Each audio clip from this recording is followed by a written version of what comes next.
therapy is cardio for the mind. Same way that we work out to get healthy, go to the doctor when we're sick, we should do the same thing for our minds and for our mental health. Therapy is cardio for the mind. That's deep.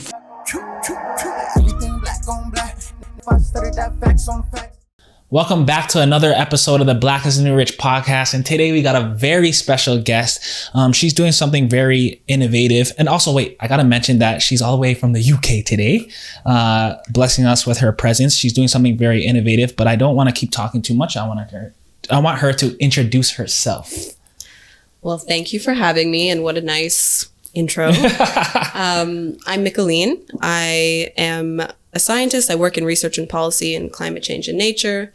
But I also am the founder of Althea Therapy, which is an app to connect people across the country with culturally responsive mental health and wellness professionals. Okay, amazing. So I want to get into what the app is about and what the movement is about a little bit later. But first, I want to know the lead up onto how you got there.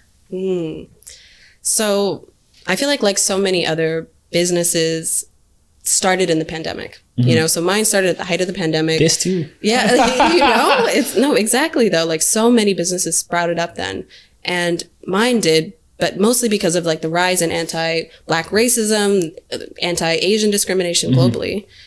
Because at that time I was living in France, and so you were seeing, none of this is new, by the way. All of the racism, all of that, but you were seeing it on such a grand global scale, and it was all over. It was all people were thinking about and talking about.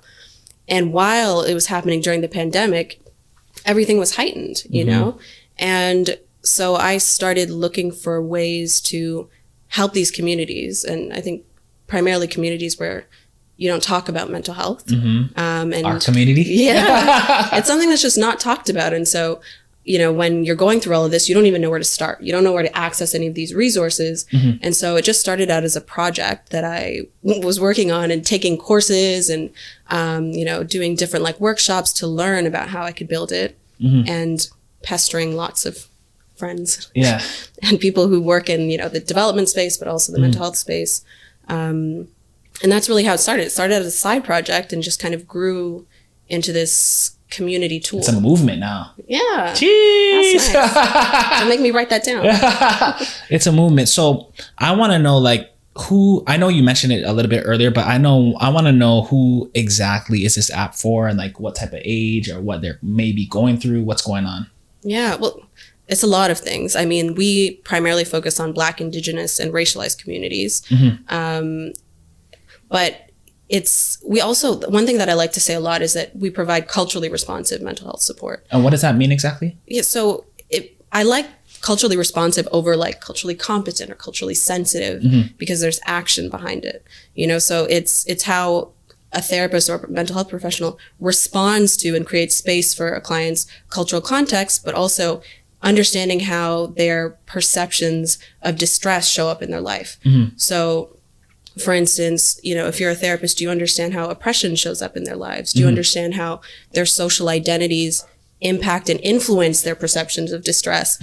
And how do you lean into discomfort in these conversations, right? It's not surface level. You're really diving in and making sure that your client feels seen and heard and you're responding to that. Yeah.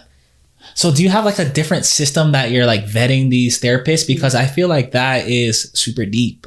I haven't heard that method before personally. Yeah. I mean, I think it's something that's not talked about a lot. So I think initially when I was first starting, I was I just want to bring visibility to a lot of the professionals in this space because, mental health is primarily dominated by white people. Yes. And I think there's even the stat in the States where it's 86% of psychologists are white. And so initially that's how it started. But then I started having more conversations with them, with the professionals on my platform, talking about all the training that they have. Do they have anti-oppressive training? Do they practice culturally responsive care? And so then I came up with these, what I call community agreements. So they have to agree to these essentially principles to be on the platform. And so that's how they have to practice in the therapy room with their clients. Okay. So do you have your own list of guidelines that they have to continue to reach as they go on? How does that thing work? So it's essentially that they're just agreeing that this is how they practice. Oh, right? Okay. So I understand. we go through it and they agree to these terms essentially that this is what they do and that they have the proper training to do that.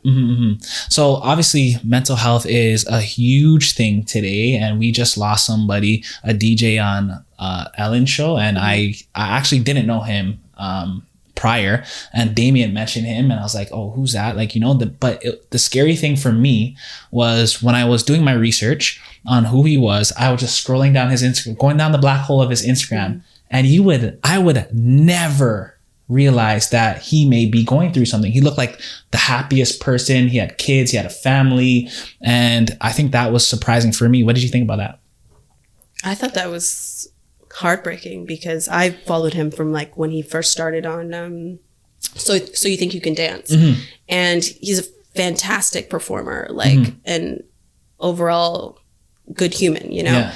But I think the broader issue is actually men's mental health, and then specifically Black men's mental health.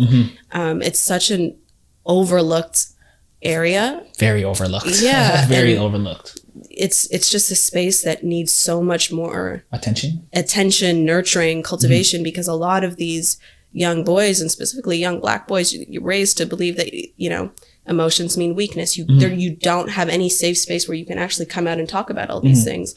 And a lot of guys don't speak about it in their own circles. No, we don't. Exactly, right? And it's a problem because if you can't talk about these things with the people closest to you, who do you talk to? Yeah. And if you're raised in a community where you're not meant to share your struggles, your family problems, you just keep it in. And it's so damaging, and it's such an underserved area.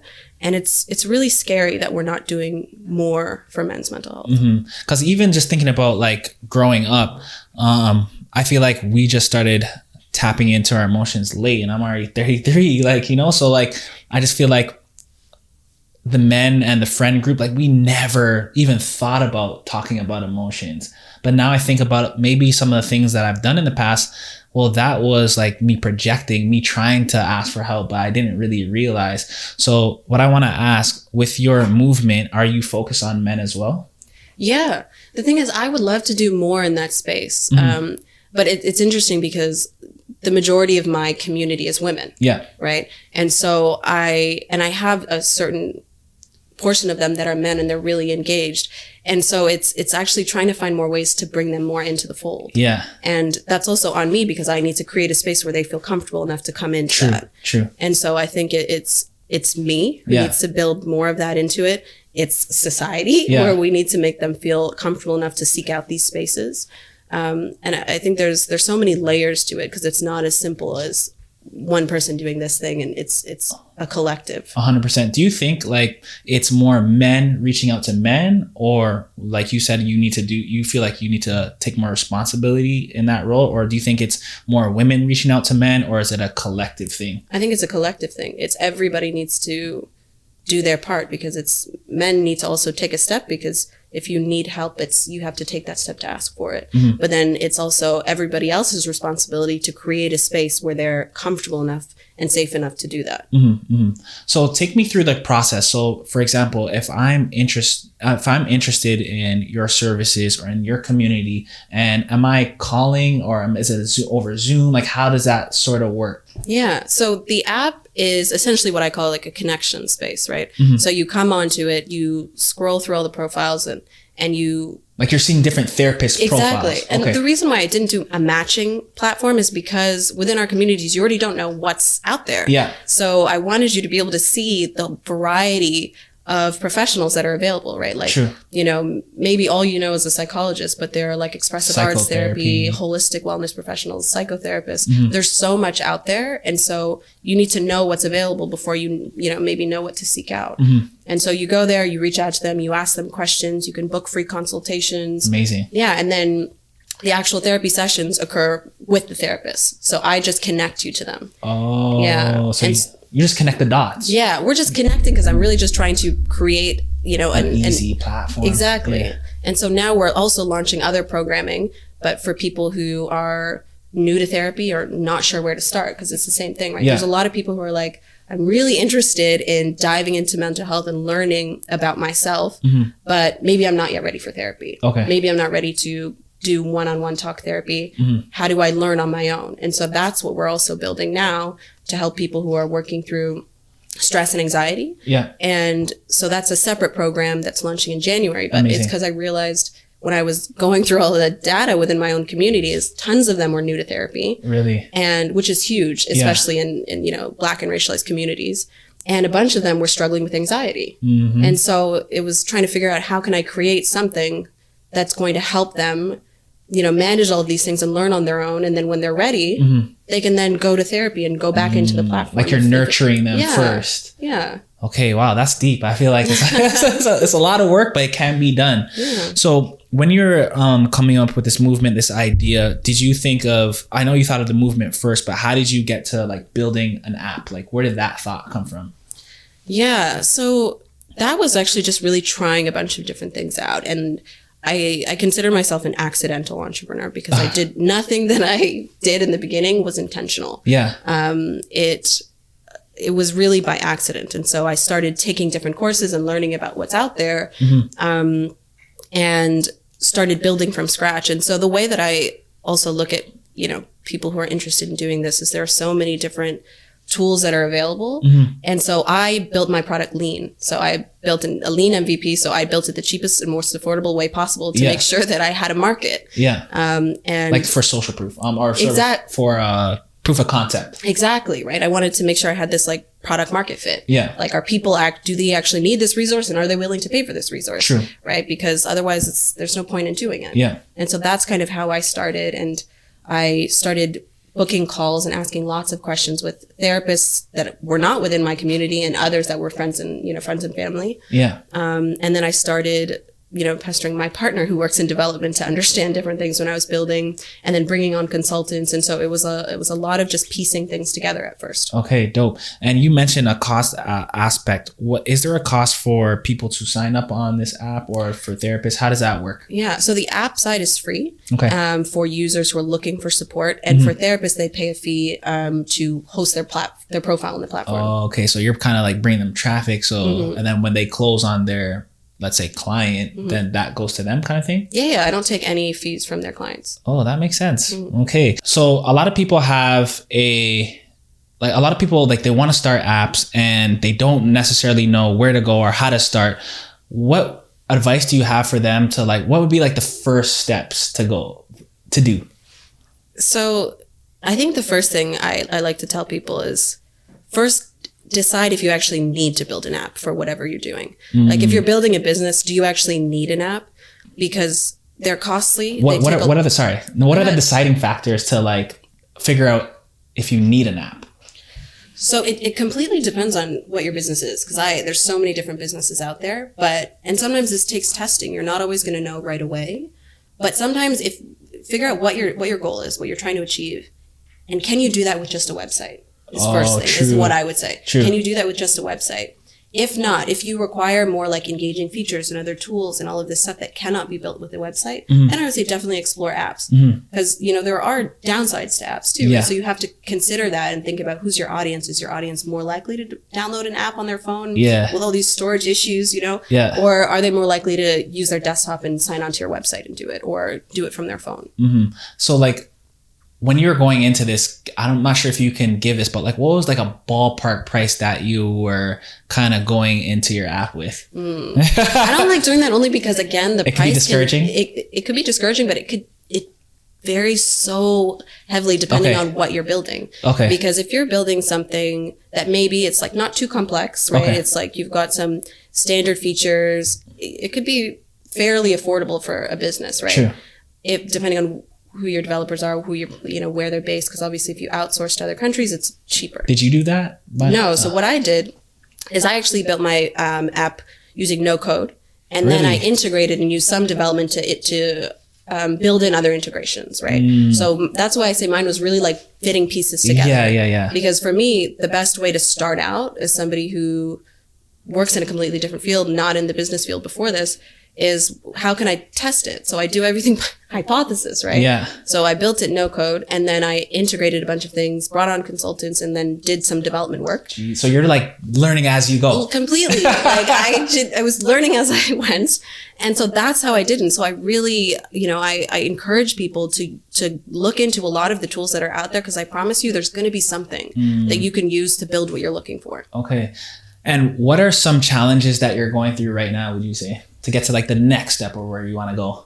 In the app space, honestly, technology is always changing. Yeah. And you have to keep up with it. Yeah. And I think that's the difficulty when you work in a tech business, because you can't just build the product and then you're done. Yeah. And you're like, great. That's not how it works. Yeah. It's constantly changing and evolving. And even when you think about, phones, I swear they come up with a new phone every 4 months. Yeah, literally. Like, and there's some new feature. There's always something new. Mm-hmm. Which is unfortunate with the way society works now, but there is, and you have to constantly be improving. Difficulties also is like tech breaks down. Yeah. So you have to app crashes and stuff like that. There are tons of like technical issues that come up where if you don't have the skill set to do that, you need to make sure you have somebody on hand who can respond quickly. Yeah. Right. And so I think there's a lot of issues with that, and I think people need to be really cognizant of it when you're going into this space. Okay, dope. And how do you look to like expand from here? Because I feel like you have something going on, but obviously as time goes by and your audience gets bigger and your community gets bigger, I'm sure you're going to look to expand. Have you thought about those areas yet? Yeah. Like what I'm hoping to do is start offering programming to organizations and businesses, because I feel like that's how we're going to reach more people. True. And at an affordable rate, cost. Because it's going to be through your employer. Yes. Right. And ideally they cover that cost. So you're getting this resource for free. Oh, right. And so that's sense. my ideal ways, because a lot of people with their biggest barriers is cost. Yes. Because they're not always covered by insurance, and that's a whole other area. Yeah. When we For talk app about insurance? Oh. No, like mental health insurance, benefit packages and things like that. So that's a huge area. And so the reason I find is a lot of people aren't accessing these resources is because they can't afford it. Yeah. And so if we can build something in where they don't have to pay for it, that's ideal. So for me, it's that. And then it's also the other angle of I want to work more with youth. So I want to create more programming that's helping young people get access to these things, because this generation is amazing. Yeah. And they blow me away every single time. And I just recently did this event with Apple Canada, but it was really with these kids. It was with this school in Jane and Finch. It was like a class of Black and brown kids. And I was really nervous because I'm thinking I've got to talk to them about mental health. They're not going to say anything.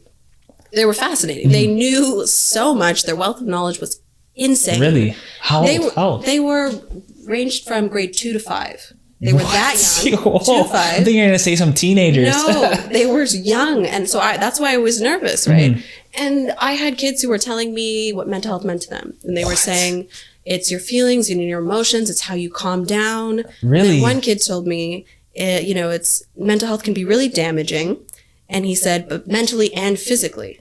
And what he's describing is psychosomatic symptoms, right? Yeah. Which is like, with a lot of cultures, your mental health symptoms don't show up as, if it's depression, for instance, it doesn't show up as you saying, I feel sad. Yeah. It shows up as physical symptoms like chest pain and back pain. Yeah. And so this is another reason why culturally responsive therapists are important, because they can identify these things, right? Which leads to I didn't even know that, to be honest. No, it's huge. And that's actually huge in the Black community. Yeah. Because oftentimes you hear them saying, I've got all this back pain, my body hurts. Yeah. It's fatigue, it's all of these things, but they're never saying emotions. They're not naming emotions, right?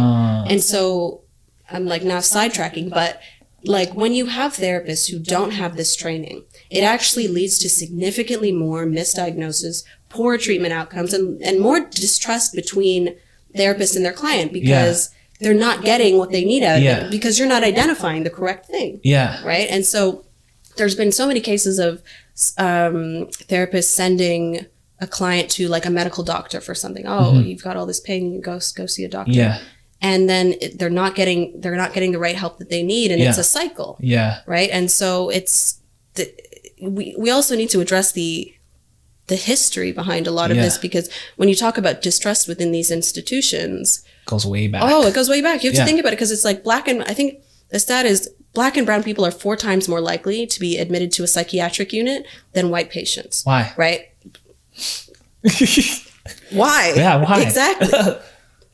Racism, oppression. There's so many things, right? And they're even more likely to be offered medication than talk therapy, right? So it's like, you have to think about all of these things and understand why there's this distrust. We have to address the history there. Yes. And that's why with me, everything that I do in this is a culture first approach. Okay, right? Makes sense. So like, for example, when you're speaking, I thought about like my grandmother, right?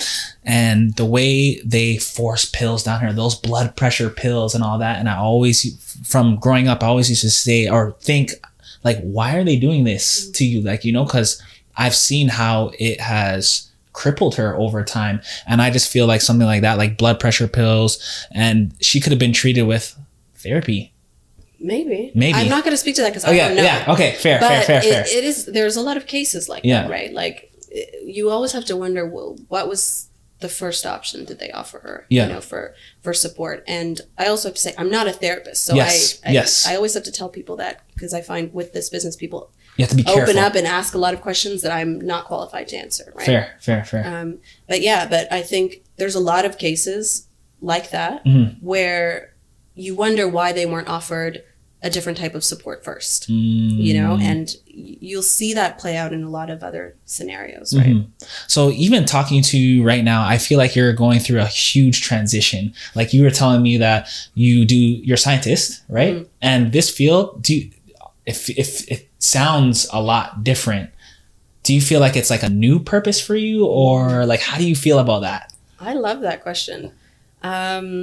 I do. I also feel like I've always been really attached to my identity in science and climate and nature. And I always thought, this is who I am. This is all that I do. Yeah. And once I started entering this space, it was actually a challenge for me, because it was like me trying to understand my own identity. I can't put this out there. I can't put it on LinkedIn because I'm a scientist. Yeah. I can't, you know? And it was difficult. But I then realized, well, no, I'm multi-passionate and I'm allowed to pursue more than one thing. I'm allowed to be more than one thing. Yeah. And I love both of them. I do both of them. It's difficult. Yeah. Because I have to manage my time really well. Yeah. But they both bring me a lot of purpose. And I think it's so important for you to cultivate that if you do find something like that. Yeah. I don't think everybody needs to have a job that is a passion. I don't believe that. But I think if you do, you should cultivate that and continue to pursue it. And you don't feel limited to just one area. So you feel like you have 2 purposes right now simultaneously. That's crazy. Do you feel a lot of pressure from that?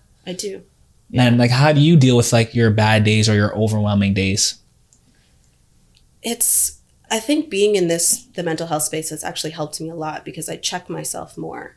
How so, if you don't mind me asking? I don't mind at all. Like, for instance, if I'm literally burning myself out trying to build a business that's a mental health business, I'm like, that doesn't make sense. Let me stop there. You know? And so I literally just stop and I set boundaries, right? And everybody talks about boundaries, but I'll set it like, I'm turning off my email notifications. I'm not responding to emails during this time and this time.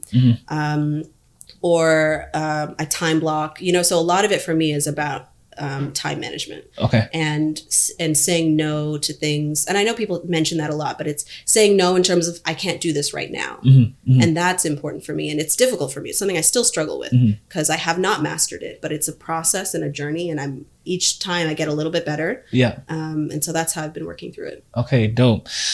You mentioned earlier about you speaking to like the 2nd to the 5th grade students, right? How do you think we, as being older than them, like how can we get the message to them from young now? So what my sense is by doing a lot of, like, first of all, I think kids now, they're so tuned into tech, so they have access to a lot more than we did as kids. It's poison though. Exactly. And that's the scary thing, right? Because it's like, they have access in a positive way where there's so much amazing stuff that they're learning, but it's also scary because they have access to a lot of the bad things, right? Yeah. And so I think they're a lot more tuned in than we ever were. Yeah. So I think there's that one thing, but then I think through like school programs and different other programs that they start when they're young, when they're really engaged and they're learning and they're asking questions, is, in my opinion, one of the best ages to cultivate that and to nurture that. Yes. Because then that is I feel like what sets them up for a lot of the rest of their life and the way that they view things and perceive things and work through their own issues. Yeah. And when they build those habits from a young age, I think they're going to be really well-functioning adults. Yeah. Dope.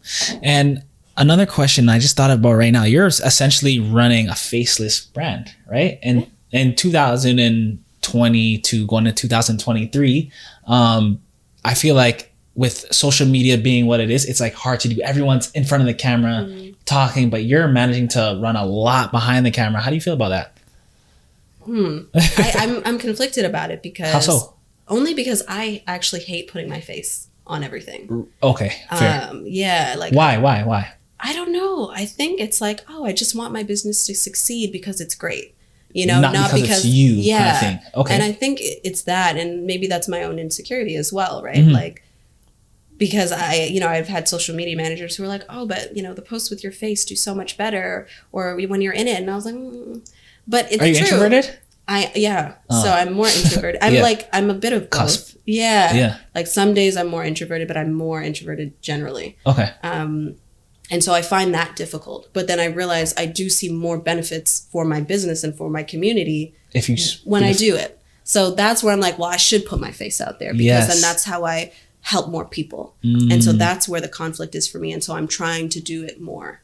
I promise you, like, I feel like I could relate because I was in a similar situation, because even before this, I was behind the camera for 5 or 6 years, and to come out in front of the camera has been like, whoa, like, it's been a scary process, but I've noticed that I have so much more to say and so much more to like help people. And I notice when I'm now that being in front of the camera, like I have all the anxiety that I feel, like it doesn't even matter. Like, because you're just touching a lot more people. And I think when you like tap into that full force, like you'll be fully in front of the camera because it helps, right? And people, what I noticed too, that people want to build trust on like, what is this business about? Who is behind the camera? And so I feel like being in front of the camera, you're building that trust factor. So I think as you go on, like you'll start to notice people reacting or engaging with your post or whatever a lot more in a different type of way. You're 100% right. And see, this is the reason why I'm trying to do it more. Yeah. But it's because you're right. And especially in the space that I work in, it's all about vulnerability and trust. Yes, exactly. And, the community that I've had, a lot of them have been there from like day one when I think I put this out there even before I was ready. So a lot of them, I'm like, you guys, and so I need to do more of that. And I think it's all about building trust and building a space where they feel like they know me and they trust whatever I put out there. And because I've done the work and so I want a community that trusts and believes in the brand and believes in the people behind it. 100%. So I'm not sure, have you done therapy yourself? Okay. So what type of steps should someone what should someone look for when they're going through your app to necessarily like pick maybe the person that's for them? Like what are you thinking about? What are you going for? Yeah, that's a good question. I think there's a few things. Like firstly, what are you coming there for? Okay. So like, is it, anxiety? Is it depression? There's a lot of people who come on because they're looking for resources to help a loved one. Okay. Right. So figure out what you need help with. And then also it's good to understand what you're looking for in a therapist. Like what type of specialty are you looking for? Did you know that prior? I didn't. That's why I opened my app so you can see everything, right? Oh, and makes sense. Test it out. Yeah. And I really tell people like therapy is testing, right? Like you're not going to pick one and they're going to be the perfect one the first time. Like, I mean, it happens, but it doesn't happen that often. Yeah. So the first thing I recommend is figure out what you're coming for.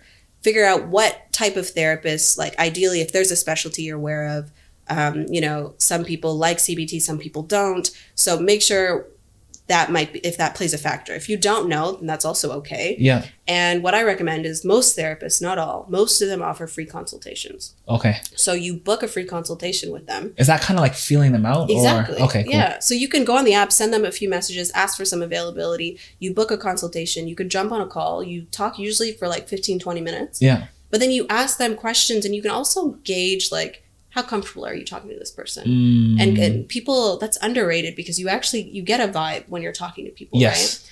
And it's really important to vet them because it's like... So, sorry, not to cut you off. What type of questions are you asking them? I look for questions on cultural fit. Okay. Right? So like, for me also, I'll firstly ask how, like, what does a typical session look like for you? Like, is there practice to ask lots of questions?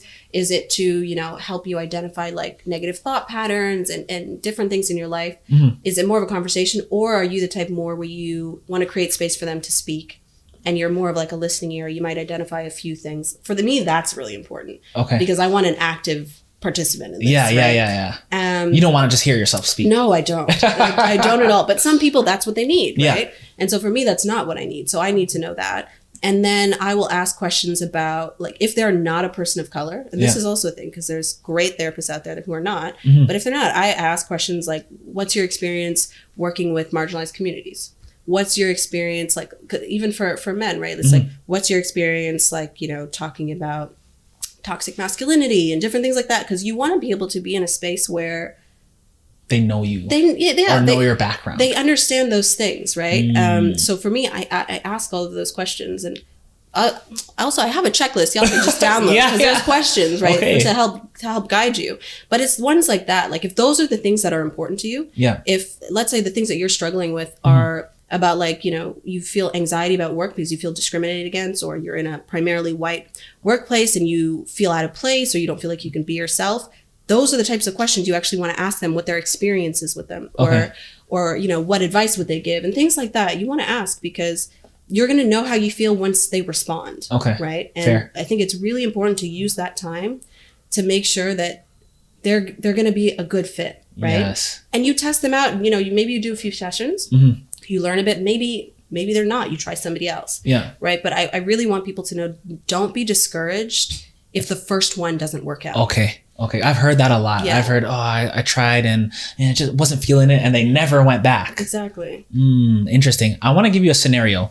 So for example, if let's say I have a loved one and I feel that they need to talk to someone, right? But sometimes it's the hardest to, like, either bring that up, or even when you do bring it up, they're not receptive to it.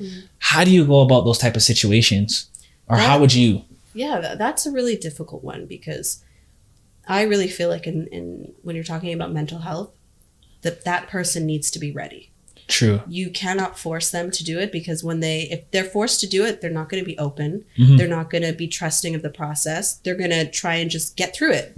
And be done, and that's it. They have to be ready and willing to take the steps and to engage and to see the problem within themselves, right? So I think the best thing that you can do is be a support to them and say, hey, these are some resources that are available. When you're ready, if you're ready, I'm happy to help you do X, Y, and Z. If you're happy to help pay for a session, or you'll take them to a session, or give them different resources when they're ready to engage with it. I think that's probably the best way, because they need to realize that there's a problem first within themselves, or that they might need some sort of help. And all you can do is be a support. I really I don't think it works when you force it. Because it's not, therapy is all about opening up and trusting and vulnerability. And they're not going to do that when they feel forced into it. And they're not going to feel seen and heard throughout that process. And obviously this is not a answer that you're going to give that works for everybody.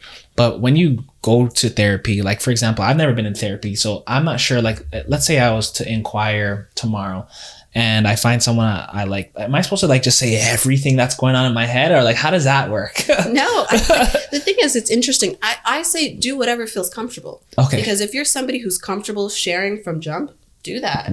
You know, but if you're not, you take steps until you are, right? Because you also want to feel them out and feel like, I can trust this person, I'm going to share this. True. Because I also want to be transparent that there are situations where people have had bad experiences with therapists, right? Hustle. Well, there's many different ones, but sometimes it's just like, there are some therapists, and again, not all, because I work with them and I think they're fantastic human beings who have to deal with their own traumas, plus the burden of everybody else's every single day. It's a tough job, you know? But there's obviously, in every profession, there's going to be some who are not great at their job, right? Or who do not have the right training, or they're not the right fit for you. True. You know, like, I know people who have, you know, tried therapy for the first time, and they've, you know, For instance, one in particular was grew up first generation in another country and, you know, dealt with a lot of different issues. And she decided to try therapy for the first time and, you know, essentially was paired with one through her work. She didn't have a choice. True. And a lot of the issues she was raising had to do with being the child of an immigrant, you know, where her parents experienced a vastly different life. And a lot of what was going on in that therapy room was not acknowledging her experience, but trying to come up with a solution right away or something. It wasn't even a solution. It was trying to tell her essentially that it's her perception of the situation rather than the actual external factors, right? Yeah. And so that's a problem where, you know, the therapist isn't understanding this person's context. And their needs. Yeah, and their needs. And you're assuming, and sometimes it is valid to correct a perception of a situation, right? Yes. That is valid sometimes. But because you're not trained well, sometimes it's not connecting with this person. Yeah. And you're giving the wrong advice. Yeah. Right. And so they left feeling really targeted and like not seen and not heard. And so sometimes, and that's why they don't come back. And then they don't try ever again because they made that first attempt to be vulnerable. Yeah. And it didn't go well. And most people, when that happens, they don't always try again. Yeah. Yeah. So I just thought of something too. Is this a worldwide app that you got going on, or is it like just for Canadians or North Americans? How's that working? Yeah, the app right now. So the app is for Canadians. So it's Canadian mental health professionals. Some of them are licensed in the US and some are licensed in the UK as well. Okay. But the app is primarily Canada. But like other programming that we have is available. Yeah. Okay. Do you plan to expand? I would love to expand. Like to the different countries and stuff like that? Yeah, I think it would be great. I mean, you have to make sure that it's the right fit. Every country has their different needs. And, you know, the US also has lots of programming available as well, right? Yeah. So, but yeah, I would love to expand. Amazing. So I want to ask 2 questions that I ask everybody on the show. And the first one, you don't have to say any names, but what is the best advice that you received and what is the worst advice that you received? Ooh. Maybe the best advice that I can think of right now is everything is figure outable. Ooh, break that down. Everything is because you know, as business owners, as just humans, you run into so many different challenges, struggles, obstacles, and sometimes you feel burdened by it, and you know, it's really tough. And when I heard this quote, "Everything is figure outable," it's actually from Marie Forleo. And then I realized, there's always a way to do something. It's with this app. There was always a way to find something, build something to help these communities or to achieve any sort of goal. Yeah. There's always a way. Yeah. And you're going to figure it out. Yeah. Okay. And the worst? Ooh. That one's hard. Or what? Even that you heard, you're like, whoa, wow, I would never do that. The worst advice. I don't know if the worst advice, but I would say it was something about when somebody didn't give credit where it's due. So this is, it's not a great quote that's prepared, but it was somebody who was talking about taking credit for work, but it wasn't fully authentic, right? And so I think that's just a piece of advice where I feel like whenever you can give credit or shine a light on somebody else who's helped you along the way, because most founders, business owners, you did not do it on your own. No, we never do it alone. Yeah. So, and if we do it alone, it's just maybe the beginning stages. Exactly. There's no way. Yeah. So I think it's just important to always keep that top of mind. Highlight the people that have helped you or highlight the people that are not in the position to do so. Yeah. Give credit where it's due. I agree. So in 5 years, I want to play this episode back and I'm like, Micheline, she did say that she was going to do that. Where do you see yourself in 5 years? Ooh, well, I feel like it's like what we touched on earlier. 5 years, I'm hoping that I've built out more programming to work with kids and young people. Yes. And hopefully it's working through schools. And so 5 years, I'm hoping that's where I am. Do you feel like you're going to be in the future, like on like the ground level, like talking to these kids and public speaking or something like that? Do you see any of that kind of stuff? Possibly, yeah. I think I've done a bit of it. Yeah. And I enjoy it. And I think it's like a scary part of it, but it's actually some of the most worthwhile work. Yeah. So you feel like you found like your two lifelong purposes. That's crazy. I've never heard of a person that has like two purposes that are like so different. That you're the first person that I know. So I commend that. That's a lot. I can understand that can be overwhelming sometimes. It's Jeez. overwhelming. It's a lot sometimes. Jeez. Okay, so can you let people know how to contact you, how to get in touch with your movement, and if you have any last words for anybody, just let them know. Thank you.